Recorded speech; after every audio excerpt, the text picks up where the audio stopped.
Hi friends, Madurai பழங்கணத்தம் railway பிரிட்ஜில் நம்ம இப்போ இருக்கிறோம். கடந்த மாதம் பார்த்திங்கன்னா கடைசியில் இது போல் ஒரு பதிவு பண்ணியிருந்தோம். இந்த முறை பார்த்திங்கன்னா ஜெயந்திபுரம் கனெக்ட் பண்ணுற, அதாவது புதுசாக கட்டிகிட்டு இருக்கிற அந்த ஆம் இருக்குல்ல, ஸோ அந்த ஆமை வந்துட்டு முன்னாடி ஒரு தடுப்பு சுவர் மாதிரி போட்டிருந்தாங்க. ஸோ அந்த தடுப்பு சுவரை வந்து ரிமூவ் பண்ணிட்டாங்க. அதுபோல் லாஸ்ட் மந்த் நம்ம பார்க்கும்போது அந்த தடுப்பு சுவரை வந்துட்டு தடுப்பு சுவர் இருந்தது. அதுபோல் அந்த ஆம் இருக்குது பார்த்தீங்களா, ஸோ அதை கனெக்ட் பண்ணுற இடத்துல வந்து கான்க்ரீட் போட்டுருந்தாங்க. ஸோ இப்போ அந்த வேலை வந்து கம்ப்ளீட்டாக முடிஞ்சிருச்சு. ஸோ ட்ரையும் ஆயிடுச்சு.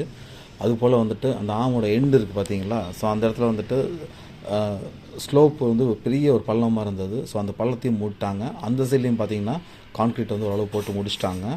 இப்போ பார்த்தீங்கன்னா ஒரு 1 மந்த்துக்குள்ளே இந்த பாலம் வந்து ரெடி ஆகிறதுக்கு வாய்ப்பு இருக்குது.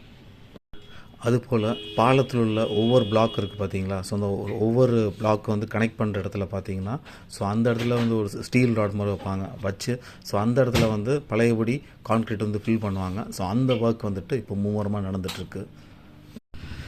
நம்ம வீடியோஸில் வந்து பெரும்பாலும் பார்த்திங்கன்னா ரொம்ப டீட்டெயில்டாக வந்துட்டு சொல்ல மாட்டேன். காரணம் வந்துட்டு நம்ம ரெகுலர் அப்டேட்ஸ் கொடுத்துட்ருக்கோம். இப்போ ஃபார் எக்ஸாம்பிள் வந்துட்டு அச்சம்பத்து விராட்டிபத்து பைபாஸ் ரோடு இருக்குல்ல, ஸோ அந்த ரோடு வந்துட்டு கிட்டத்தட்ட வந்து ஒரு 2 இயர்ஸ் கிட்ட வந்து நம்ம ரெகுலர் அப்டேட்ஸ் கொடுத்துட்ருக்கோம். ஸோ அப்போ அந்த பிகினிங்கில் பார்த்திங்கன்னா நம்ம எந்த கான்ட்ராக்டர் எவ்வளோ பட்ஜெட்டில் கட்டுறாங்க, ஸோ எந்த இடத்துல பிகின் ஆகுது, எந்த இடத்துல முடியுது, ஸோ அந்த டீட்டெயில்ஸ்லாம் வந்து கம்ப்ளீட்டாக வந்து இன்ச் பை இன்ச் வந்து கவர் பண்ணி நம்ம வந்து ஏற்கனவே அப்டேட் பண்ணியிருக்கோம். சடனாக வந்து நம்ம வீடியோ பார்க்குறவங்களுக்கு வந்து புரியாது. ஃபார் எக்ஸாம்பிள் வந்துட்டு கடைசியாக ஒருத்தர் வீடியோவில் வந்து ஒரு கமெண்ட் பண்ணியிருக்காரு, இந்த பதிவு வந்துட்டு சரியில்லை, காரணம் வந்து இந்த ரோடு வந்து எங்கே பிகின் ஆகுது எங்கே எண்ட் ஆகுதுன்னு போடலை அப்படின்ட்டு. பட்டு ஒவ்வொரு முறையும் நம்ம வந்து அது எங்கே பிகின் ஆகுது எங்கே முடியுதுன்னு போடுறதுக்கு தேவை கிடையாது. காரணம் வந்துட்டு அந்த முடிகிற இடத்துலையும் பிகின் பண்ணுற இடத்துலையும் வந்துட்டு டோட்டலாக வந்து வேலை எதுவுமே நடக்கலை.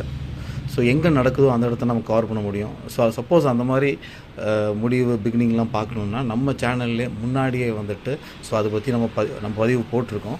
ஸோ அந்த பதிவில் பார்த்தீங்கன்னா நீங்கள் வந்துட்டு கம்ப்ளீட் டீட்டெயில்ஸ் வந்து ஒவ்வொரு டைம்லேயும் ஒவ்வொரு பீரியட்லேயும் நம்ம கவர் பண்ணியிருக்கிறத நீங்கள் பார்க்கலாம்.